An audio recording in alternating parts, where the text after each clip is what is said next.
आदित्य ने जल का एक भाग गाय और दूसरा बैल को पिलाया। अगले ही क्षण गाय और बैल रंग बिरंगी किरणों में बदल गए और उनके स्थान पर एक रानी और एक राजा खड़े थे। आरती तालाब के किनारे मटका लेकर खड़ी हुई थी।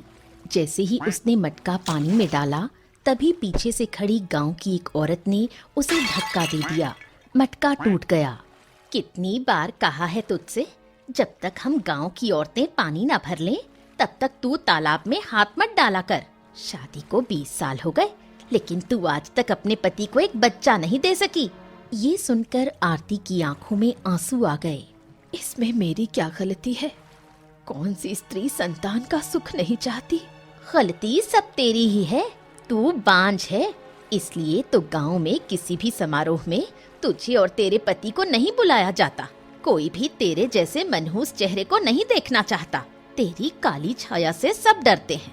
इतना कहकर वो औरत पानी भरकर वहाँ से चली गई। आरती की आंखों में लगातार आंसू बहते रहे और वो चुपचाप घर लौट आई। घर पहुँचते ही आरती का भीगा हुआ कुर्ता देखकर उसका पति हरिया परेशान हो उठा। हे आरती, क्या हो गया? तुम मटका लेकर पानी भरने गई थी, मटका भी नहीं दिख रहा और तुम रो काहे रही हो? आरती ने सारी घटना हरिया को बताई और रोते हुए कहा, अब तो सब हद पार कर चुके हैं। पूरे गांव वाले मुझे बांझ कहकर चढ़ाते हैं। अगर मैं सच में बांझ हूँ तो इसमें मेरी क्या गलती? हाँ, अरे तू चिंता मत कर आरती, मैं तेरा इलाज अच्छे वैद्य से कराऊंगा। चुप हो जा, शांत हो जा। आप ये क्या कह रहे हैं? हमारा खेत छोटा है, उस पर भी मुश्किल से गुजारा होता है। इलाज के लिए तो धन चाहिए।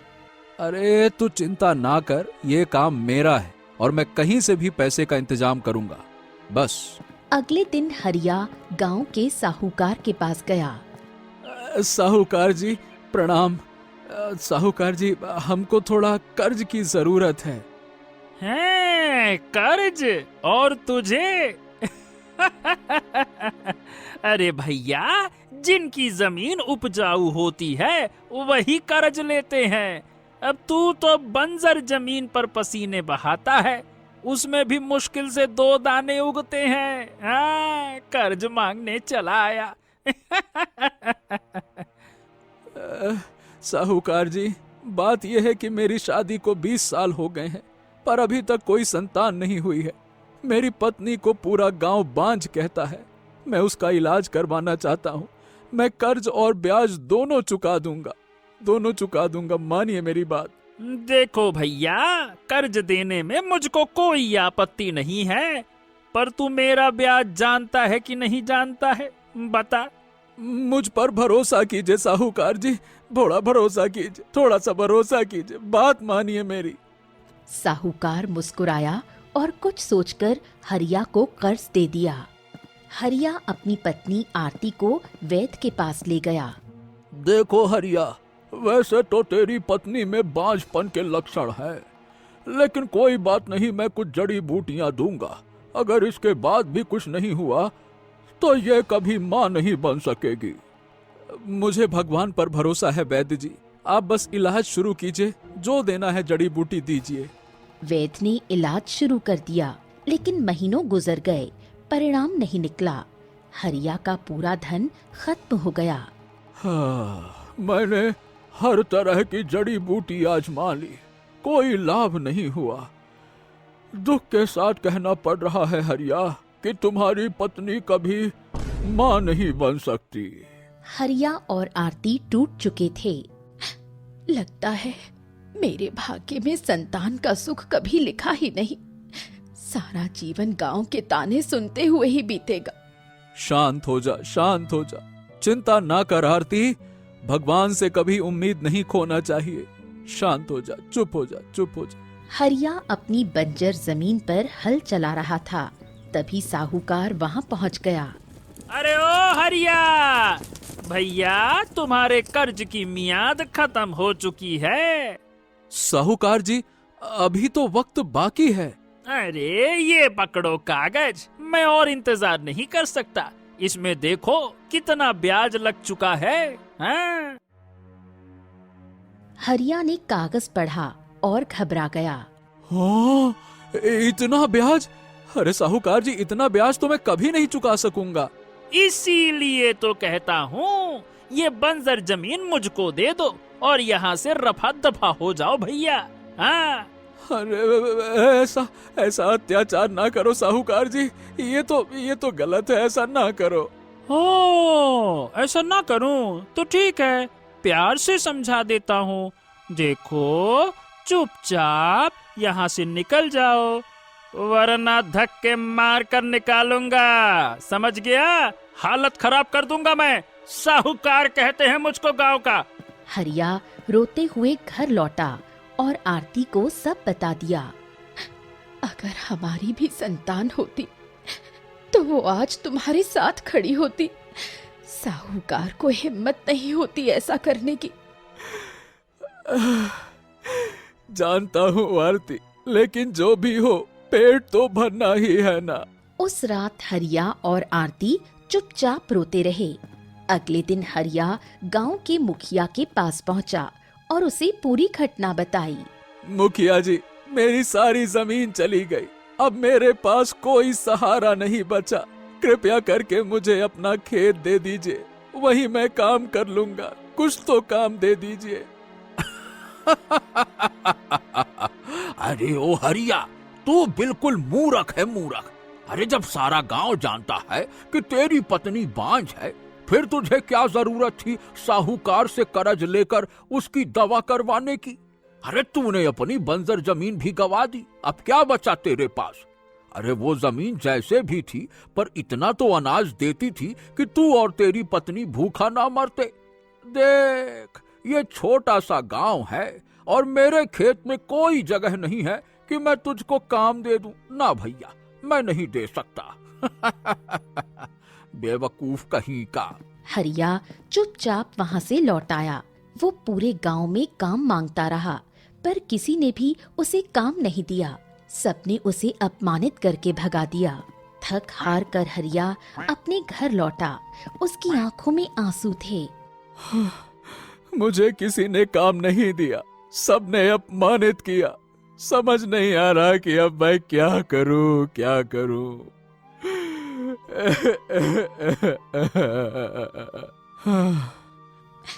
ऐसे तो हम दोनों भूखे ही मर जाएंगे। हरिया बहुत देर तक रोता रहा।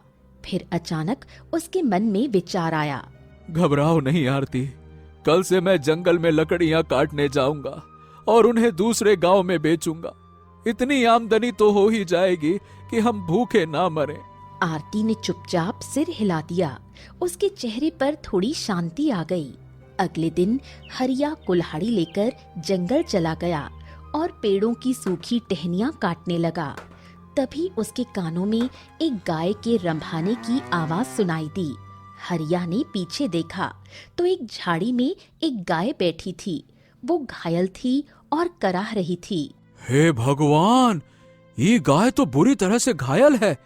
अरे राम राम राम राम, ऐसा लगता है जैसे किसी नुकीली झाड़ी से टकरा कर आई है। बाप रे, इसके शरीर से तो खून निकल रहा है। मुझे जल्दी से जल्दी इसके जख्म पर कुछ न कुछ लगाना होगा, वरना इस बेचारी की जान चली जाएगी। हरिया ने इधर उधर देखकर कुछ जड़ी बूटियां तोड़ी और गाय के घावों पर लगा दी। गाय को थोड़ी राहत मिल गई। उसकी आंखों से आंसू बहने लगे। हरिया ने देखा कि गाय गर्भवती है। अरे, तू तो गर्भवती है। अगर तुझे यहाँ ऐसे छोड़ दूं तो कोई शेर या चीता तुझे खा जाएगा और तेरा बच्चा भी नहीं बचेगा। चल, अब तुझे अपने साथ अपने घर ले चलता हूँ। चलो, ये उठाया गट्ठर। चलो, आजा आजा, आजा आजा। आह आह आह आह। हरिया ने लकड़ियों का गट्ठर उठाया और गाय को साथ लेकर अपने घर आ गया। गाय को देखकर आरती चौंक गई। अरे ये क्या? ये गाय कहाँ से ले आए?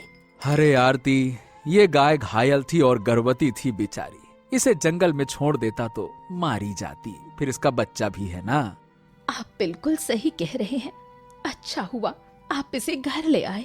अच्छा सुनो, मैं अभी दूसरे गांव जाकर लकड़ियां बेच कर आता हूँ और इसके लिए चारा भी ले आऊंगा, ठीक है? हरिया चला गया और शाम को कुछ खाने पीने का सामान और गाय का चारा लेकर लौटा। आरती ने प्रेम से गाय को चारा डाला। गाय तुरंत खाने लगी। लगता है बेचारी कई दिनों से भूखी थी। हमें इसका बहुत ख्याल रखना होगा। समय बीतता गया। आरती और हरिया गाय की सेवा में लगे रहे। एक दिन अचानक गाय को प्रसव पीड़ा शुरू हो गई। लगता है इसका बच्चा पैदा होने वाला है। कुछ देर बाद गाय ने बच्चे को जन्म दिया, लेकिन जैसे ही हरिया और आरती ने उसे देखा, दोनों की आंखें आश्चर्य से फैल गईं। गाय ने किसी बछड़े को नहीं, बल्कि एक सुंदर मानव शिशु को जन्म दिया था। ये कैसे हो सकता है? इस गाय ने एक इंसानी बच्चे को जन्म दिया है। जरूर ये कोई मायावी गाय है। हरिया ने शिशु को उठाया और आरती को पकड़ा कर कहा, अरे आरती, भगवान ने हमारी मदद इस गाय के जरिए की है। देखो कितना प्यारा है। अरे लल्ला। आरती ने बच्चे को देखा। उसकी आंखों में ममता उभर आई। आप बिल्कुल सही कह रहे हैं। आरती बच्चे को लेकर अंदर चली गई। तभी अचानक गाय ने इंसानी आवाज में हरिया से कहा, ये मेरा बेटा है, इसे अपने बेटे की तरह पालना। गाय के मुंह से इंसानी आवाज सुनकर हरिया चौंक गया। अरे तुम तो एक गाय हो, इंसानी भाषा में कैसे बोल सकती हो? मैं चाहकर भी तुम्हें ये रहस्य नहीं बता सकती। अगर मैंने बता दिया तो चलकर राख हो जाऊंगी। ये सुनकर हरिया चौंक पड़ा। जब मेरा बेटा 20 वर्ष का हो जाए और जवान हो जाए, तब तुम उसे मेरे बारे में जरूर बताना। इतना कहकर गाय अचानक रंग बिरंगी चमक के साथ वहां से गायब हो गई। हरिया घबराया हुआ अंदर आया और सारी घटना आरती को बताई। हे भगवान, न जाने वो गाय कौन थी। आरती नवजात शिशु की ओर देखती है और कहती है, मेरी यही तमन्ना थी कि अगर मुझे पुत्र होता तो मैं उसका नाम आदित्य रखती। हम इसका नाम आदित्य रखेंगे। अरे बिल्कुल सही कहा। हमको विश्वास है कि हमारा बेटा आदित्य बड़ा होकर हमारी गरीबी को जरूर दूर करेगा। समय ऐसे ही बीतता गया। आदित्य हरिया और आरती के साथ बड़ा होने लगा। हरिया रोज जंगल जाता, लकड़ियां काटता और दूसरे गांव में बेच आता। देखते ही देखते 20 वर्ष बीत गए और आदित्य अब एक सुंदर रिष्ट पुष्ट युवक बन चुका था। एक दिन हरिया ने आदित्य से कहा, बेटा, अब तुम बड़े हो गए हो, मेरे साथ जंगल चला करो और काम में हाथ बटाया करो। अरे कल को तुम्हारा विवाह भी तो करना है। पिताजी, गांव के कुछ लोग बता रहे थे कि आप किसान थे, फिर अचानक से लकड़हारे कैसे बन गए? हरिया कुछ देर के लिए चुप हो गया, फिर धीरे से बोला, दरअसल बेटा, मैंने साहूकार से कर्ज लिया था। कुछ समय के बाद उसने मुझे एक कागज थमा दिया। साहूकार ने उस पर भारी भरकम ब्याज लगाकर उसने मेरा खेत छीन लिया। मैंने गांव में हर किसी से मदद मांगी, पर किसी ने मेरी मदद नहीं की। तब से बस बेटा जीवन यापन के लिए लकड़हारा बन गया। अब तो भूल चुका हूं कि कभी किसान भी था। आदित्य कुछ देर गहरी सोच में डूब गया, फिर मुस्कुराकर बोला, तो ठीक है पिताजी, कल से मैं भी आपके साथ जंगल चलूंगा। मैं लकड़ियां काटूंगा और बाजार में बेचूंगा, और जितनी लकड़ियां मैं काटूंगा उसका हिसाब मैं खुद रखूंगा। हाँ। ये हमको मंजूर है बेटा। मैं बस चाहता हूँ कि तुम अपने पैरों पर खड़े हो जाओ। हाँ।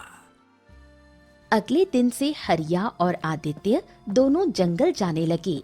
आदित्य दिन ब दिन मेहनत करता और लकड़ियां बेचकर अच्छा खासा धन कमाने लगा। एक दिन आदित्य ने हरिया से कहा, पिताजी, मैं आपका वो खेत देखना चाहता हूँ जिसे साहूकार ने छीन लिया था। और हाँ, आपने बताया था कि साहूकार ने आपको एक कागज दिया था जिस पर ब्याज की रकम लिखी थी वो भी साथ ले लीजिएगा। अरे बेटा, तुम उस कागज का करोगे क्या, ये तो बताओ। कुछ देर में आपको सब समझ में आ जाएगा, बस वो कागज लेकर चलिए पिताजी, चलिए। कुछ देर बाद हरिया और आदित्य अपने पुराने खेत पर पहुँचे। वर्षों बाद खेत देखकर हरिया की आंखों में आंसू आ गए। खेत में साहूकार का नौकर काम कर रहा था। आदित्य उसके पास गया और उसे घूरते हुए कहा, अरे निकल जा यहाँ से, ये खेत तेरे मालिक का नहीं, मेरे पिताजी का है। आज से यहाँ खेती मैं करूँगा। तुम्हारा दिमाग उमाग ठीक है? ये साहूकार का खेत है। जब उसने हरिया से खेत छीना था तब ये बंजर था। बात करते हो चले आए। मेरी बात कान खोल के सुनो। मेरे पिता सीधे साधे थे। उन्हें नहीं पता था कि खेत बंजर नहीं बल्कि जानबूझकर बंजर बना दिया गया था। तालाब का पानी आज खेत में आ रहा है, लेकिन मेरे पिता के समय में नहीं आता था, और ये चाल थी साहूकार की, समझा? हाँ बेटा, शायद तू सही कह रहा है। रुक जाओ, मैं अभी साहूकार को बुलाता हूँ। बड़े आए खेत पर कब्जा करने वाले। साहूकार गुस्से से वहां पहुंचा और आदित्य को घूरते हुए बोला, अरे तेरी इतनी हिम्मत, तू मेरे खेत से मेरे आदमी को निकालता है, क्यों रे? मेरी बात भी कान खोल के सुन लो। ये खेत तुम्हारा नहीं है, मेरे पिताजी का है। तेरे कहने से तेरे बाप का हो जाएगा। तेरे पिता ने मुझसे कर्ज लिया था और नहीं चुका पाया, इसीलिए मैंने उसका खेत ले लिया, समझा? आदित्य ने लकड़ियां बेचकर कमाया हुआ धन जमींदार के मुंह पर फेंका। ये रहा तुम्हारा कर्ज। तू कल का आया छोकरा मुझको अपमानित कर रहा है। ये बता, इसका ब्याज कौन चुकाएगा? तेरा बाप का बाप कि तू?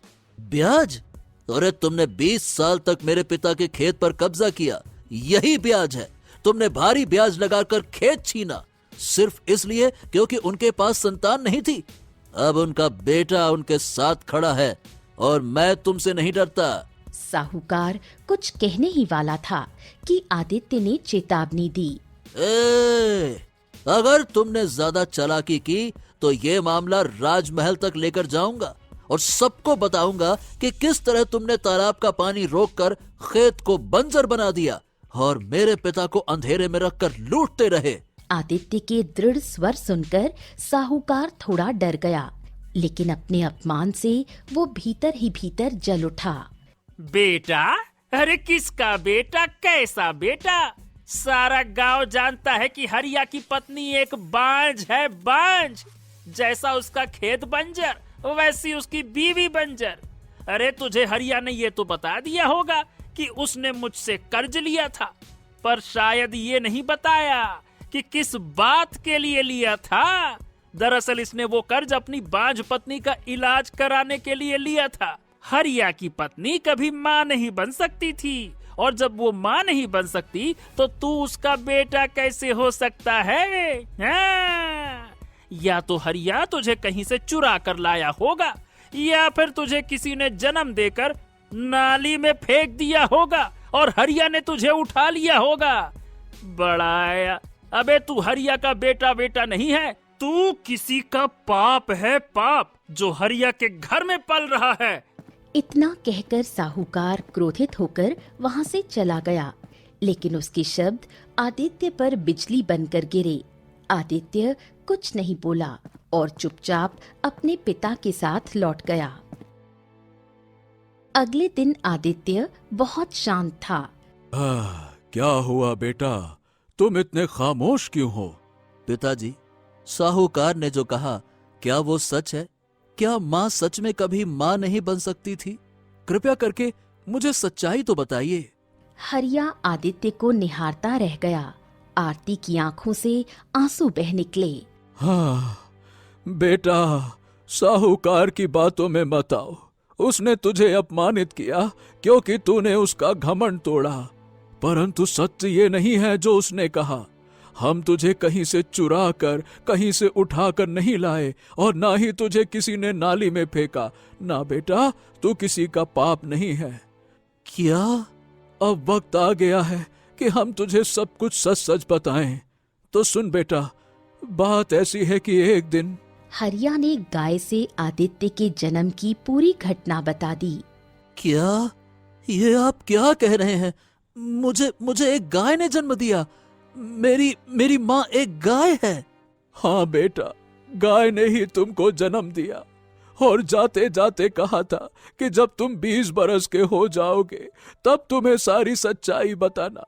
पर हम तुम्हें अपना बेटा मान बैठे और वो अंतिम वाक्य भूल गए।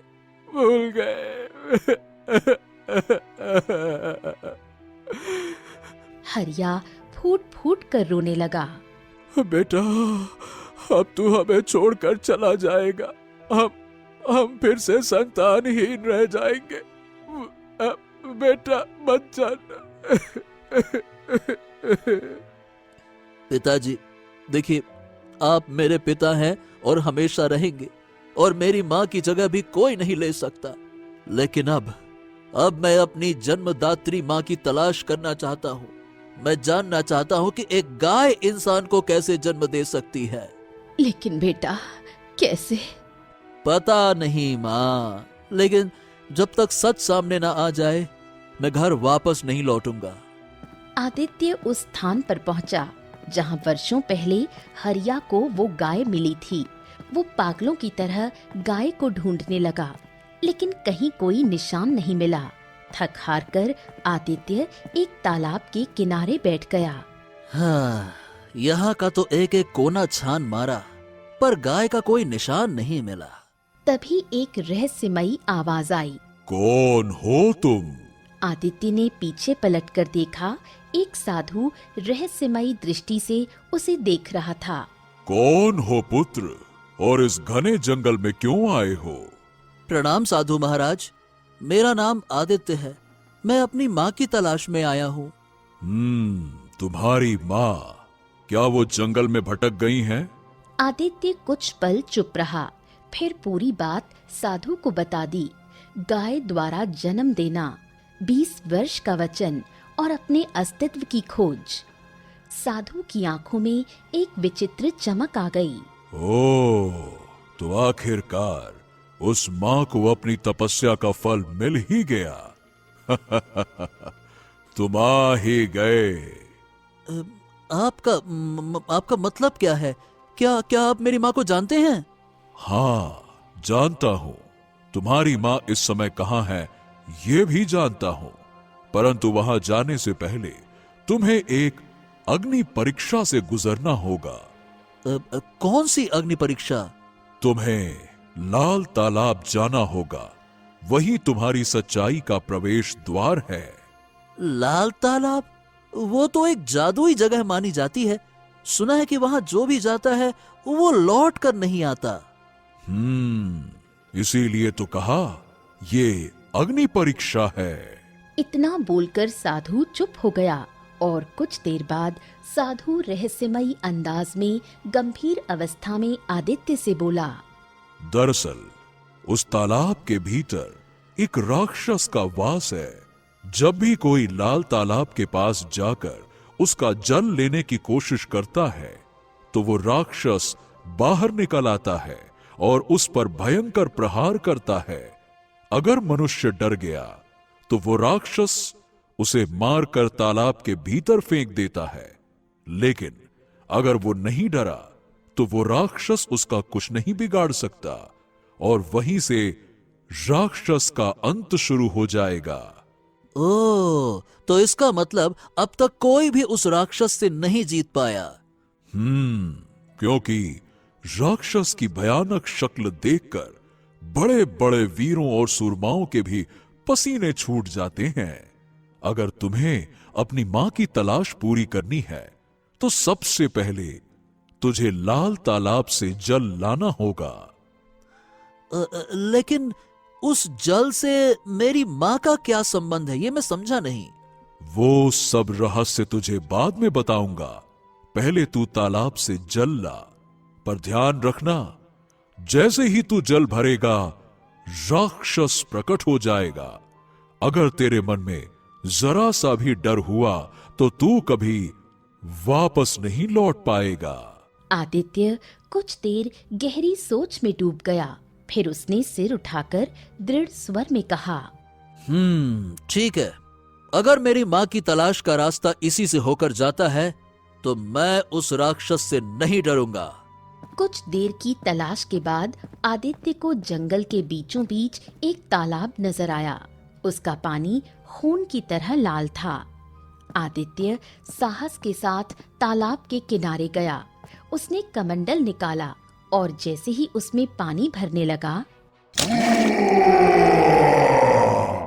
तालाब के अंदर से एक विशाल राक्षस निकलकर आदित्य के सामने आ खड़ा हुआ। तेरी इतनी हिम्मत कि तू मेरे तालाब का जल लेने आया है? क्या तुझे नहीं पता इसका रंग लाल क्यों है? मैं नहीं डरता।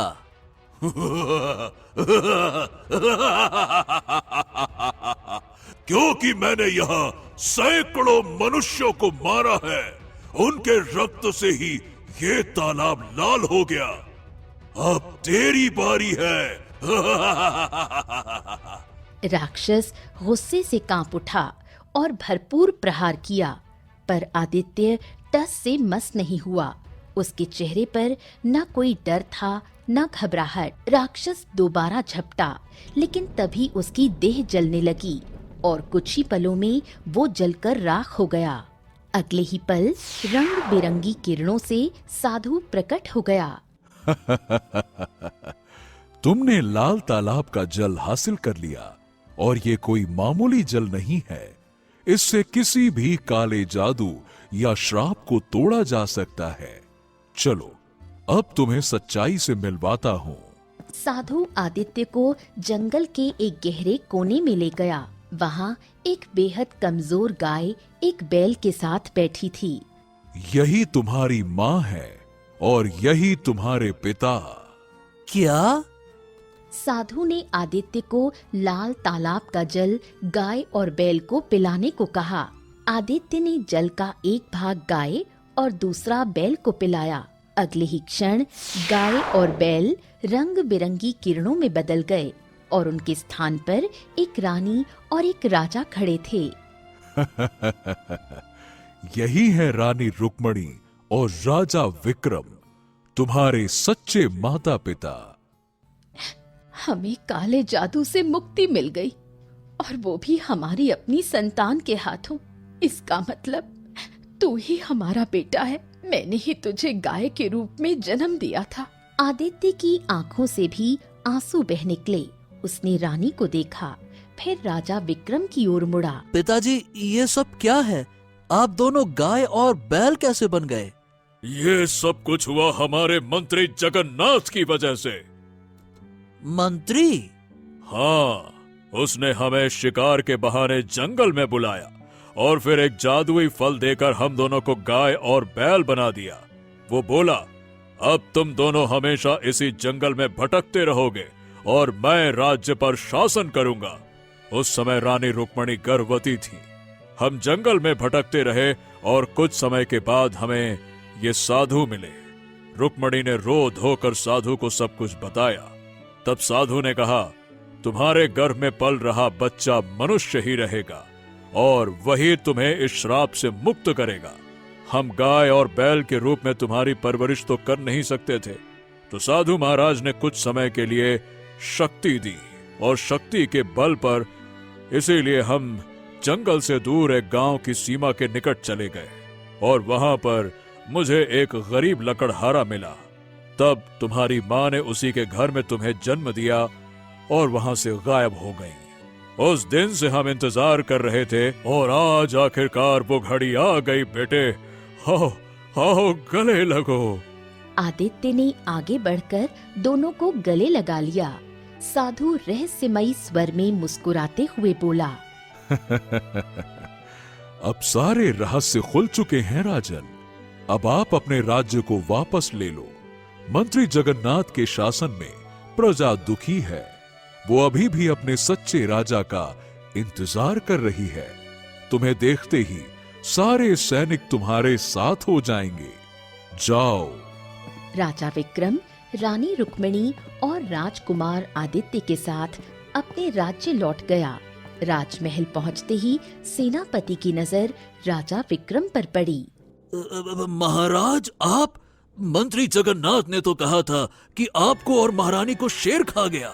सेनापति, वो सब कुछ झूठ था, असलियत कुछ और है। सुनो, मैं तुम्हें पूरी बात बताता हूँ। राजा विक्रम ने साधु, राक्षस, गाय, लाल तालाब और काले जादू की सारी घटना विस्तार से बताई। सेनापति सुनकर क्रोधित हो उठा। महाराज, अगर ऐसा है तो आज ही हम आपको अपना राजा मानते हैं। आप तो आदेश दीजिए। राजा विक्रम पूरे लाव लश्कर के साथ राज दरबार में प्रवेश कर गया। मंत्री जगन्नाथ उससे डर गया। तुम? अरे भाई, तुम कैसे जीवित हो सकते हो? देख रहे हो इसे? ये है हमारा पुत्र राजकुमार आदित्य। इसी की वजह से हम काले जादू की कैद से मुक्त हुए। गिरफ्तार करो इसे सेनापति। सेनापति ने तुरंत मंत्री जगन्नाथ को गिरफ्तार कर लिया और कारागार में डाल दिया। राजा विक्रम के लौटने से राज्य में आनंद का माहौल छा गया।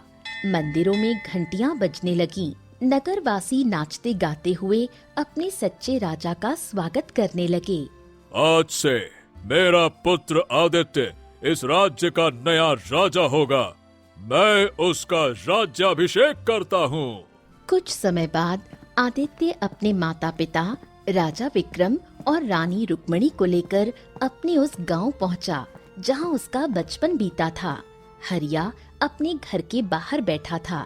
तभी आदित्य राजा और रानी के साथ अपने घर आ पहुंचा। अरे, ये तो राज दरबार से है। पिताजी, यही मेरे असली माता पिता राजा विक्रम और रानी रुक्मिणी है।